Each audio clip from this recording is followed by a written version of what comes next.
Times today news కి స్వాగతం. ముందుగా బులెటిన్ లో హెడ్లైన్స్.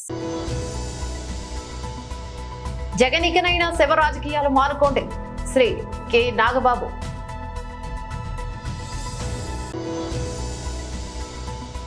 హైదరాబాద్ లోని రాజ్ భవన్ లో గవర్నర్ తో బీఆర్ఎస్ పార్టీ ప్రతినిధి బృందం సమావేశం.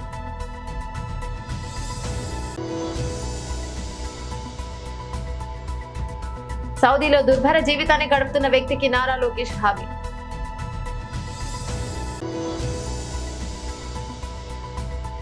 దేశం కోసం వేలిని తొలగించుకున్న ఆస్ట్రేలియా హాకీ ఆటగాడు. జగన్ ఇకనైనా శవ రాజకీయాలు మానుకోండని శ్రీ కె నాగబాబు గారు జనసేన పార్టీ నుంచి హితవు పలికారు. అందరికీ నమస్కారం. వినుకొండలో జరిగిన రషీద్ హత్య జలాని అనే ఒక యువకుడి చేతిలో జరిగింది. మాకున్నటువంటి ఇన్ఫర్మేషన్, అటు పోలీసు వారి ఇన్ఫర్మేషన్ ప్రకారం ఇవి పాత పగలు. వాళ్ళకి మధ్యలో జైలుకి పంపాడని ఒక అతను, అందుకని పగబట్టాడని ఇతను, అతన్ని నడిరోడ్డు మీద నరికి చంపారు. ఇది నిజంగా చాలా తప్పు, అది ఎవరు చేసినా సరే. కానీ మీరు దీనికి రాజకీయ రంగు పొలవటానికి ట్రై చేయకండి. మీరు ఫస్ట్ పాయింట్, వైసీపీ నేత జగన్మోహన్ రెడ్డి గారికి మర్యాదపూర్వకంగా చెప్పేది ఏంటంటే, ఇంతకాలం మీరు శవ రాజకీయాలు చేసే ఎంత దూరం వచ్చారు. జనాలు మీరు చెప్పే మాటల్ని నమ్మటం ఎప్పుడో మానేశారు. ఖచ్చితంగా ఈ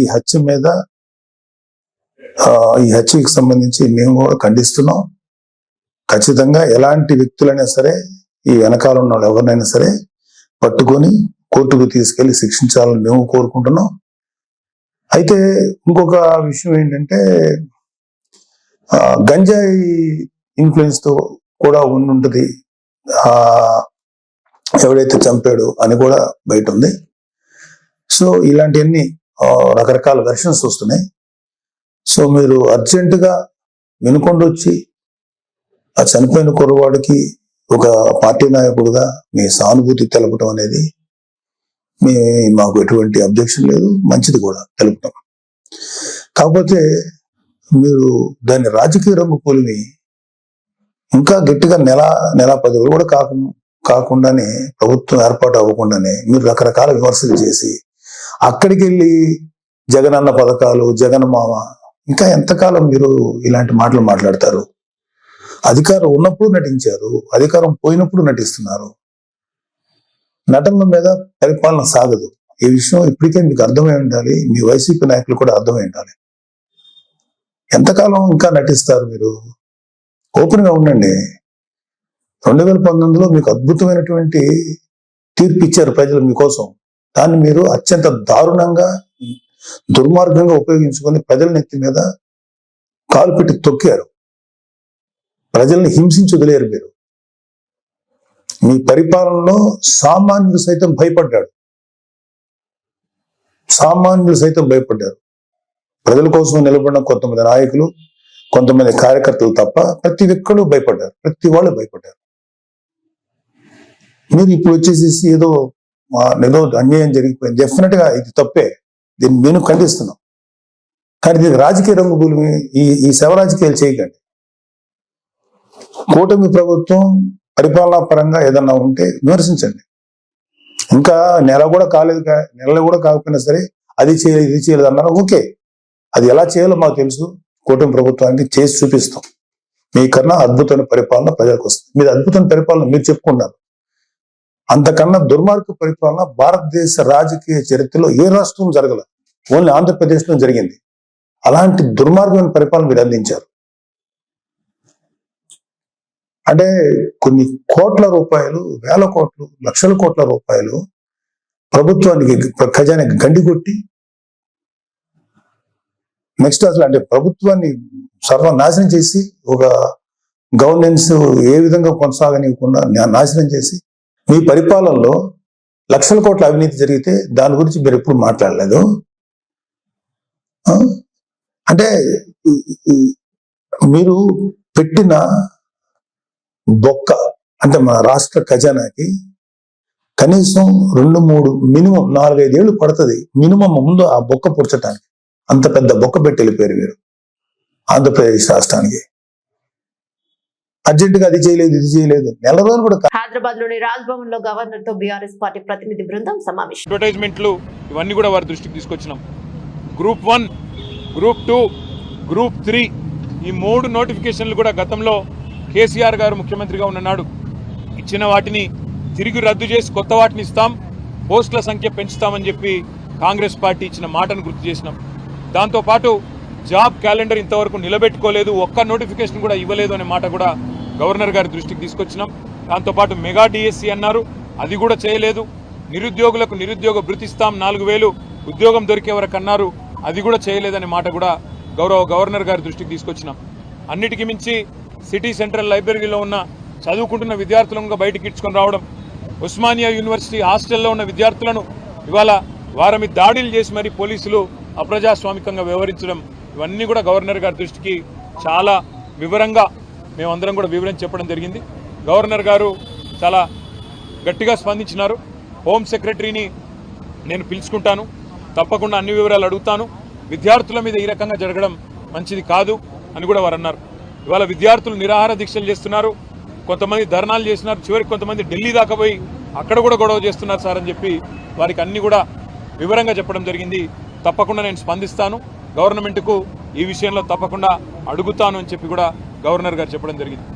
రెండవది, ఈ రాష్ట్రంలో జరుగుతున్న రాజ్యాంగ హననం ఏదైతే ఉన్నదో, పార్టీ ఫిరాయింపుల నిరోధక చట్టాన్ని తుంగలో దొక్కుతూ మరి కాంగ్రెస్ పార్టీ ఏ రకంగానైతే ఈ రాష్ట్రంలో ఇప్పటికే 10 మంది బీఆర్ఎస్ ఎమ్మెల్యేలని 8 మంది బీఆర్ఎస్ ఎమ్మెల్సీలని తన పార్టీలో చేర్చుకున్నదో కూడా గవర్నర్ గారికి సోదాహరణంగా వివరించినాం. మేము ఇప్పటికే న్యాయ పోరాటం చేస్తున్న విషయం కూడా గవర్నర్ గారికి చెప్పాం. స్పీకర్ గారిని కలిసి అభ్యర్థించింది కూడా చెప్పినాం, తేదీలతో సహా. ఒక అభ్యర్థి అయితే ఖైరతాబాద్ ఎమ్మెల్యేగా బీఆర్ఎస్ టికెట్ మీద గెలిచి మొన్న పార్లమెంటు కాంగ్రెస్ టికెట్ మీద పోటీ చేసిన విషయాన్ని కూడా వారికి సోదాహరణంగా చెప్పడం జరిగింది. గవర్నర్ గారు ఆ విషయంలో కూడా స్పందించారు. తప్పకుండా నేను గవర్నమెంట్కు, ముఖ్యంగా ఇక్కడ ప్రస్తుతం ఉన్న అధికారులకి, స్పీకర్ గారికి కూడా నేను విషయం తెలుసుకొని నా పరిధిలో ఉన్నంత వరకు న్యాయం చేసే ప్రయత్నం చేస్తానని చెప్పి వారు చెప్పడం జరిగింది. తప్పకుండా గవర్నర్ గారు మరి ఈ 2 విషయాల్లో, ముఖ్యంగా నిరుద్యోగ యువత విషయంలో తను స్పందించిన తీరును మేము అభినందిస్తూ ఉన్నాం, స్వాగతిస్తూ ఉన్నాం. తప్పకుండా వెంటనే హోమ్ సెక్రటరీని కూడా పిలుస్తానని కూడా చెప్పారు. చివరిగా ప్రోటోకాల్ విషయంలో కూడా జరుగుతున్న ఉల్లంఘనలు, మా ఎమ్మెల్యేలకు ఎమ్మెల్సీలకు జరుగుతున్న అగౌరవం, అధికారులు వ్యవహరిస్తున్న తీరు, ప్రభుత్వ నిర్వాహకాన్ని కూడా చాలా వివరంగా గవర్నర్ గారికి చెప్పినాము. గవర్నర్ గారు ఈ విషయంలో నేను ఒక లేఖ రాస్తాను ప్రభుత్వానికి, తప్పకుండా ఎవరి మర్యాద అయినా కాపాడవలసిన బాధ్యత డెమోక్రాటిక్గా, ఎవరు గెలిచినా ప్రజాప్రతినిధి, వారి గౌరవానికి భంగం వాటిల్లితే మంచిది కాదు, నేను ఒక ఉత్తరం కూడా రాస్తాను రాష్ట్ర ప్రభుత్వానికి అని చెప్పారు. దానికి కూడా వారికి అభినందనలు తెలియజేస్తూ, భవిష్యత్తులో ఇలాంటి ఏ సమస్య వచ్చినా తప్పకుండా మీరు నా దగ్గరికి రండి, నాకు అన్ని విషయాలు కూడా మీరు చెప్పండి అని చెప్పి కూడా గవర్నర్ గారు చెప్పారు. కేవలం గవర్నర్ గారితోనే ఆగకుండా భారతదేశంలో ఉండే రాజ్యాంగబద్ధమైన పదవుల్లో ఉండే పెద్దలందరూ ఎవరెవరైతే ఉన్నారో వారిని అందరినీ కూడా కలుస్తాం. కాంగ్రెస్ పార్టీ చేస్తున్న నిర్వాకం, ఒకవైపు రాజ్యాంగం పట్టుకొని రాజ్యాంగాన్ని రక్షిస్తున్నట్టు పోజులు కొడుతూ, మరొక వైపు రాజ్యాంగాన్ని తుంగలో దొక్కుతున్న వైనం ఏదైతుందో, ఇవన్నీ కూడా అటు అవసరమైతే రాష్ట్రపతి దాకా కూడా పోతాము, వారికి కూడా వివరించి చెప్తాం. ముఖ్యంగా తెలంగాణ యువతకి మీ అందరికీ ఇచ్చే మాట, కాంగ్రెస్ ఇచ్చిన ప్రతి హామీ నిలబెట్టుకునేదాకా, పోస్టులు పెంచేదాకా, మీకు న్యాయం జరిగేదాకా మీ తరపున ప్రధాన ప్రతిపక్షంగా భారత రాష్ట్రంకి ఉంటుంది, కేసీఆర్ గారు ఉంటారు. తప్పకుండా మీ తరపున మీ హక్కుల కోసం మేము పోరాడతామని చెప్పి కూడా తెలియజేస్తూ, మీడియా కూడా ఇంత వర్షంలో ఇక్కడ వచ్చి కొంత ఇబ్బందులు పడుతూ కూడా అసౌకర్యం కలిగిన ఉన్నందుకు మీ అందరికీ కూడా ప్రత్యేకంగా ధన్యవాదాలు, నమస్కారం.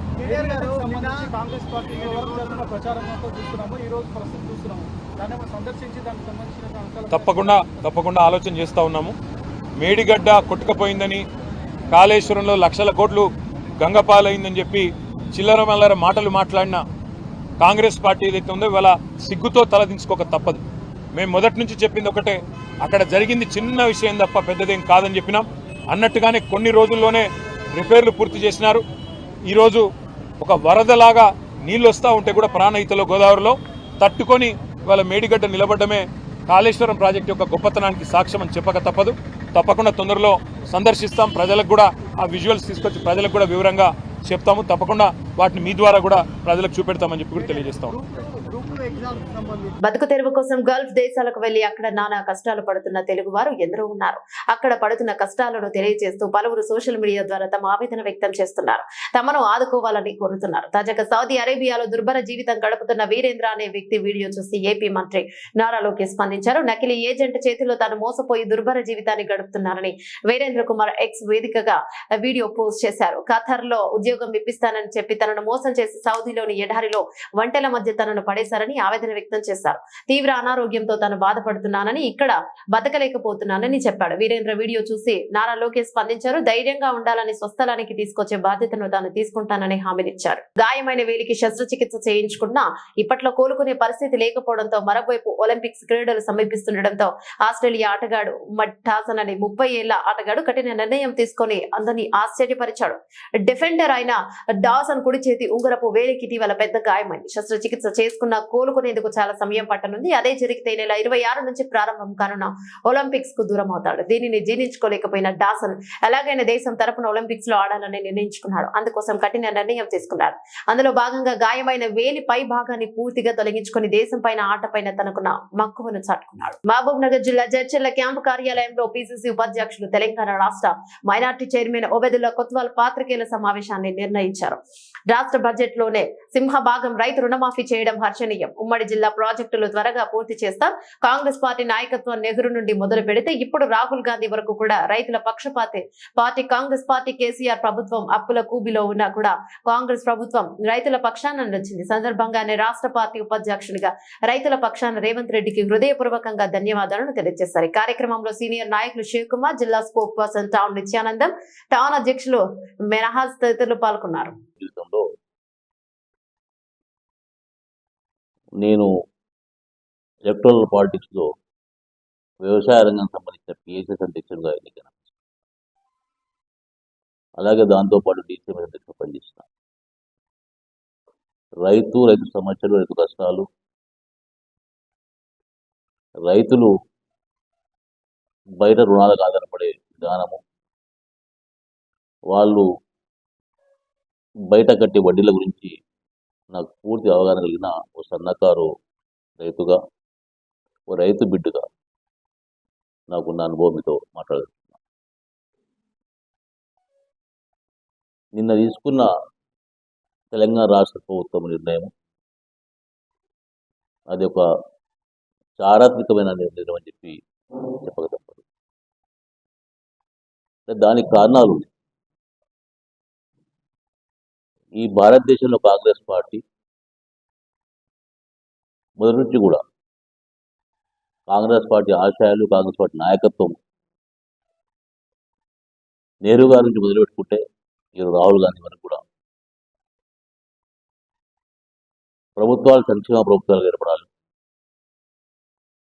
దాంట్లో భారతదేశ రైతాంగము వ్యవసాయం అనేది ఒక ఇండస్ట్రీ కావాలని చెప్పి ఒక లక్ష్యం పెట్టుకుని గ్రీన్ రెవల్యూషన్ స్టార్ట్ చేసిన నెహ్రూ గారి నుంచి ఈ రోజు వరకు మనం చూసుకుంటే ఈ భారతదేశంలో ఏకైక రాజకీయ పార్టీ, రైతుల పక్షపాతి పార్టీగా, రైతుల అభివృద్ధి చేసే పార్టీగా, ప్రధానంగా వాళ్ళు కావాల్సిన వనరులు అన్ని కూడా సమకూర్చే పార్టీగా ఈరోజు భారతదేశంలో చరిత్ర ఉంది. కాంగ్రెస్ పార్టీ అపోజిషన్ ఉన్నప్పుడు పిసిసి అధ్యక్షుడుగా రేవంత్ రెడ్డి గారు చాలా సందర్భాల్లో చాలా సమావేశాలను చేసి ఆ సమావేశాల ద్వారా వచ్చిన ఇన్పుట్స్ను అధిష్టానానికి నిర్ణయించడం, రైతులు ఏళ్ల తరబడి దగా కాబడుతుండ్రు, వాళ్ళకి కావాల్సిన సపోర్ట్ ప్రైస్ ఇవ్వట్లేదు, వాళ్ళకి కావాల్సిన వనరులు మనం ఇవ్వలేకపోతున్నాం. తెలంగాణలో ఉన్న సీడ్ డెవలప్మెంట్ కార్పొరేషన్ కానీ, ఆగ్రోస్ కానీ ఈరోజు సాయిల్ టెస్టింగ్ చేసే విధానం కానీ ఈరోజు సిస్టమ్ అంతా కొలాప్స్ అయిపోయింది. కేవలం రైతు రుణమాఫీ చేస్తా అని చెప్పి వాగ్దానం చేసి 10 ఏళ్లలో 20,000 కోట్లు కూడా ఇవ్వలేదు. అవి కూడా మిత్రులు సరిపోయినాయి. కాబట్టి కాంగ్రెస్ పార్టీ సల్కమవుతుంది. కాంగ్రెస్ పార్టీ ఏర్పడంగానే మనం వాళ్ళకి కావాల్సిన రుణాలు మాఫీ చేస్తామని చెప్పి ఆ రోజు వరంగల్ సభలో రాహుల్ గాంధీ గారి చేత ఒక కార్యక్రమం తీసుకుంటాం.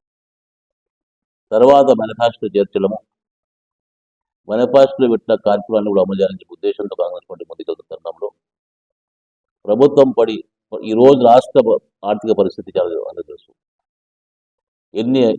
ఎన్ని కష్టాలు వచ్చినా బడ్జెట్లో భాగం వాళ్ళకి కేటాయించి 2 లక్షల రుణమాఫీ చేయాలని కార్యక్రమం తీసుకొని నిన్న ప్రారంభించడం జరిగింది. నిన్న ₹1,00,000 దాకా వాళ్ళు అకౌంట్ డిపాజిట్ చేస్తే ఈరోజు నేను చాలా జడ్చర్ల కాన్స్టిట్యూన్సీలో కానీ మహేంద్ర కాన్స్టిట్యూన్సీ కానీ ఈరోజు చాలా మంది రైతులతో ముఖాముఖికైనా అసలు వాళ్ళ సంతోషం చూస్తుంటే రైతులది నిజంగానే ఆ సంతోషం చూస్తే తెలంగాణ సమాజంలో తెలంగాణ రాష్ట్రంలో మార్పు కలవడానికి మాకు నమ్మకం ఉంది. ఈరోజు రేవంత్ రెడ్డి గారి మీద, ఆయన నాయకత్వం మీద, రేవంత్ రెడ్డి గారు పట్టి గారు కష్టపడి అమౌంట్లు పోగు చేసి అన్ని కార్యక్రమాలు పక్కన పెట్టేసి ఈరోజు రైతులకు సంబంధించిన ఓ పెద్ద మొత్తంలో 31,000 కోట్ల రూపాయలు, లక్షల కోట్ల రూపాయలు ఈరోజు 31,000 కోట్ల రూపాయలు ఈరోజు వాళ్ళు రుణమాఫీ చేశారంటే దాన్ని ఈరోజు ఒక చారిత్రక సత్యం అని చెప్పి బహుశా అనుకుంటా యావత్ భారతదేశంలో ఎవరేం మాట్లాడినా, ఎంతమంది రైతు నాయకులు ముఖ్యమంత్రులైనా, ఎన్ని పార్టీలు పాలించినా ఇంత పెద్ద మొత్తంలో రైతులకు మాఫీ చేసి వాళ్ళకి ఈరోజు అప్పులు కూడా చేసే ప్రభుత్వము రేవంత్ రెడ్డి ప్రభుత్వం తప్ప వేరే ప్రభుత్వం కాదు. దానికి నేను రాష్ట్ర పార్టీ ఉపాధ్యక్షుడిగా ప్రజల తరఫున, రైతుల పక్షాన, కాంగ్రెస్ పార్టీ కార్యకర్తల పక్షాన రేవంత్ రెడ్డి గారికి, బట్టి విక్రమార్క గారికి, వాళ్ళ మంత్రివర్గానికి మనస్ఫూర్తి చెప్పుకుంటున్నాం. అలాగే ₹1,00,000 నిన్న జమ అయిన రైతులందరికీ కూడా శుభాకాంక్షలు. మెదక్ జిల్లా వెల్దుర్తి మండలం చర్లపల్లి గ్రామంలో రైతులు కాంగ్రెస్ పార్టీ నాయకులు ముఖ్యమంత్రి రేవంత్ రెడ్డి చిత్రపటానికి పాలాభిషేకం నిర్వహించారు. ముఖ్యమంత్రి రేవంత్ రెడ్డి ఎన్నికలకు ముందు ఇచ్చిన హామీ మేరకు ఏకకాలంలో 2 లక్షల రుణమాఫీ చేయడంపై హర్షం వ్యక్తం చేశారు.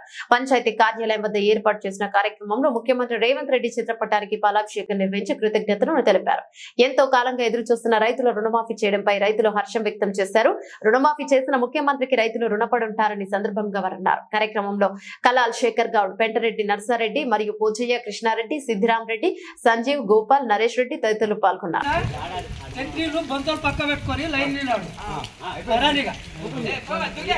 కాంగ్రెస్ పార్టీలో పెట్టిన మేనిఫెస్టోల ప్రకారం ఒక్కొక్కటిగా అమలు జరుగుతున్నది. అందులో రైతు రుణమాఫీ కూడా చాలా అరుదైన ఘట్టము.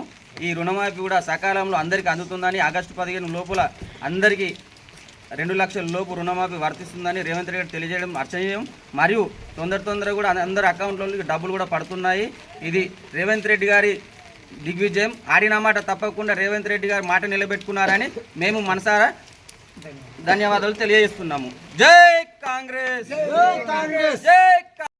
నిరాశ చెందవచ్చున, కాకపోతే కాలాతీతమైన సరే కానీ మేనిఫెస్టో వచ్చిన ప్రతి కార్యక్రమం కూడా ముందుకు తీసుకుపోయేటువంటి ఉద్దేశంతో మన ప్రభుత్వ యంత్రాంగం ఉంది కాబట్టి పెన్షన్లు కానీ, డబుల్ బెడ్రూమ్లు కానీ, ఇతరత్ర రావాల్సిన కార్యక్రమాలు కొద్దిగా టైం పట్టినా అందరికీ సకాలంలో సమగ్రంగా అందరికీ అంతైన నమ్మకం ఉంది కాబట్టి కాంగ్రెస్ పార్టీ నమ్ముకొని కార్యకర్త ప్రతి ఒక్కరు ప్రభుత్వం ఇస్తున్న కార్యక్రమాలన్నీ కూడా ప్రజలకు చేరే విధంగా కార్యకర్తలు పనిచేయాలని కోరుకుంటాను. జై హింద్.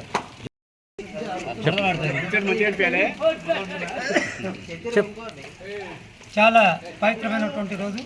మొత్తం వ్యవసాయ రైతు జనానికి ఇది ఒక శుభవార్త. ఎందుకంటే భారతదేశ ఆర్థిక వ్యవస్థకు రైతు ఒక వెన్నుముక. అట్లాంటి వెన్నుముకకు ఉన్నటువంటి రైతుకే పెద్ద ఆర్థిక సహాయం అంటే సమాజంలో మొత్తం 175 మంది జనాభా వ్యవసాయంపై ఆధారపడి ఉంది కాబట్టి ఇది సమాజంలోని 175 మందికి ఆర్థిక సాయం అందినట్టే లెక్క. ఇది సంక్షేమ పథకంలో అతి పెద్దదైంది.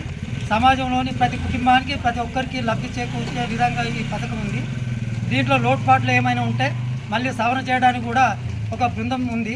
మనకి టెక్నికల్ ప్రాబ్లమ్స్ ఏమైనా ఉన్నా, పాస్బుక్ ఉండి లోన్ రాకపోయినా, వారసత్వంగా ఏమైనా ప్రాబ్లం ఉన్నా కానీ మనం సర్చ్ చేసుకోవడానికి అవకాశాలు ఉన్నాయి. ఈరోజు ఇప్పుడు 1,00,000 లోపు ఉన్న వారికి అందరికీ ఏ లోటుపాట్లు ఉన్నాయో ఇప్పుడు చేసుకోవచ్చు. 1,00,000 లోపు ఉన్న ఇంకో ఈ నెల ఎండింగ్లో చేసుకోవచ్చు. 2 లక్షలది ఆగస్టు 15 లోపు చేసుకోవచ్చు. అవకతవకలు పేరు రాని వాళ్ళు నిరాశ చెందొద్దు. పేరు రాని వాళ్ళు రండి, పోయి మాట్లాడి లిస్టు చేపిస్తాం. 1,00,000 లోపటి వాళ్ళన్నీ మీకు ఎవరైనా ప్రాబ్లం ఉంటే బుక్కులు తీసుకొని రండి, ఆడ మేడంతో రాపి అన్నీ సాల్వ్ చేద్దాం.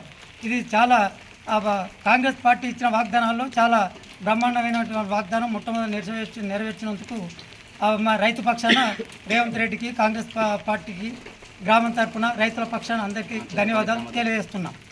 ఆంధ్రప్రదేశ్ ఆదివాసీ జేఏసీ కార్యదర్శి మండల గిరిధర్ రావు మాట్లాడుతూ సిఆర్టీలను రెగ్యులైజేషన్ చేసిన విషయంలో ఒక మోసపూరిత చర్య అని గిరిజన నిరుద్యోగులు తరపున మేము సిఆర్టీ రెగ్యులైజేషన్ మేము ఖండిస్తున్నాం. ఎందుకంటే ఐటీడీఏ పరిధిలో కొన్ని వేల మంది గిరిజన నిరుద్యోగులు చదువుకొని ఉద్యోగాలు లేక ఖాళీగా ఎటువంటి జీవన వృత్తి లేక చాలా ఇబ్బందులు పడుతున్నారు. అటువంటి పరిస్థితుల్లో ఈ సిఆర్టీ రెగ్యులైజేషన్ చేయడం అనే ముసుగులో కొన్ని చోట్ల కోట్ల రూపాయలను ఐటీడీఏలోని పనిచేస్తున్న వంటి గిరిజనేతరులు దండుకుంటూ వీళ్ళని నాన్ ట్రైబల్ రెగ్యులైజేషన్ ముసుగులో మా ఐటీడీఏలోని అభివృద్ధి కోసం వచ్చినటువంటి నిధులను మాకే ఖర్చు పెట్టాలని, అందులో నుంచి గిరిజన నేత్ర జీతాలు ఇవ్వడానికి మేము సహించమని చెప్పేసి ఒప్పుకోమని చెప్పేసి ఈ యొక్క మెసేజ్ ద్వారా గిరిజన నిరుద్యోగులకు కోరుకుంటున్నారు. ఒకసారి ఆలోచించండి, ఇలా ఊరుకుంటే మన ఉద్యోగాలు ఊడిపోతున్నాయి. కాబట్టి ఈ విషయం మీద అతి తొందరలో పార్వతీపురం ఐటీడీఏలో జరిగిన నిరుద్యోగులు అందరం కలిసి ఒక సమావేశం ఏర్పాటు చేసుకుని తదుపరి చర్య ఏ విధంగా చేయాలి, సిఆర్టీని రెగ్యులైజేషన్ రద్దు చేయించి ఆ స్థానంలో మన గిరిజన నిరుద్యోగులు ఎలా ఉద్యోగాలు తెచ్చుకోవాలి అనే దాని మీద ఒక కార్యక్రమం చేసి ఆలోచనలో ఉన్నాం. అందుకు పార్వతీపురం ఐటీడీఏ పరిధిలో ఉన్న గిరిజన నిరుద్యోగులందరూ కూడా సహకరిస్తారని ఆశిస్తున్నాం. జై ఆదివాసీ, జై జై ఆదివాసీ. దానికి సంబంధించి ఆల్రెడీ డిప్యూటీ డైరెక్టర్ పనిచేస్తున్న శ్రీనివాసరెడ్డి, అలాగే గిరిజన సంక్షేమ శాఖ పనిచేస్తున్నటువంటి మల్లికార్జున రెడ్డి సచివాలయం సంబంధించి ఆయన కూడా ముడుపులు అందినట్టు మా దగ్గర ఆధారాలు ఉన్నాయి. వాళ్ళపైన చర్య తీసుకొని సరైనటువంటి విచారణ జరిపి ఎవరైతే నిరుద్యోగులు ఉన్నారో అర్హత కలిగినటువంటి వాళ్ళకి సిఆర్టీ జాబులు ఇవ్వాలని మేము మేడం గారి తరఫున మేడం గారికి వినతి పత్రం ఇవ్వడం జరిగినది. గిరిజన సంఘాల తరఫున డిమాండ్ చేస్తున్నాము. మేడ్చల్ జిల్లా కీసర మండల చిర్యాల గ్రామంలో డబుల్ బెడ్రూమ్ కాలనీలలో గత 5 సంవత్సరాల నుండి సరైన రోడ్డు లేదు, కరెంటు అవస్థలు, మంచినీటి కష్టాలు, పట్టా పేపర్లు ఈ కాలనీ పైన అధికారులు చిన్న చూపు చూస్తున్నారు. స్పందించని కలెక్టర్లు, ఎంఆర్ఓ, సెక్రటరీ, రాజకీయ నాయకులు.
బులెటిన్ ముగించే ముందు హెడ్లైన్స్ మరోసారి.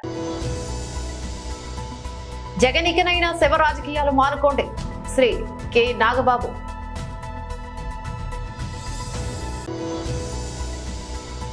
హైదరాబాద్ లోని రాజ్ భవన్ లో గవర్నర్ తో బీఆర్ఎస్ పార్టీ ప్రతినిధి బృందం సమావేశం.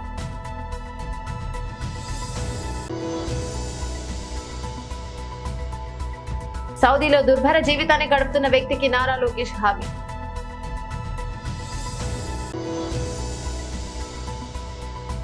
దేశం కోసం వేలిని తొలగించుకున్న ఆస్ట్రేలియా హాకీ ఆటగాడు.